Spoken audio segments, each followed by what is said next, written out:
राजा भेंट करी हा भोर राउटी में भेंट करी हा भोर राउटी में भेंट करी हा जवन मन करी भरा पेट करी हा जवन मन करी भरा पेट करी हा भोर राउटी में भेंट करी हा भोर राउटी में भेंट करी हा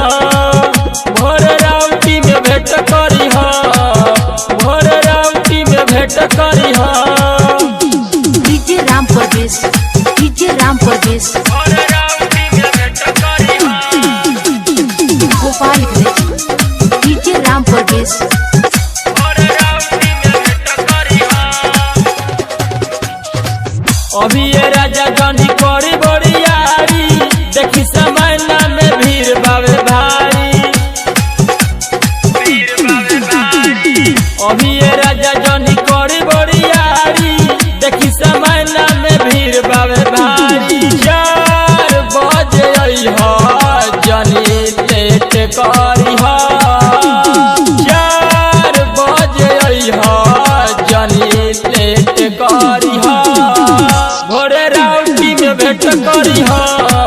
भोर राउटी में भेंट करी हा भोर राउटी में भेंट करी हा भोर राउटी में भेंट करी हा भोर राउटी में भेंट करी हा डीजे राम परदेश भोर राउटी में भेंट करी हा गोपालगंज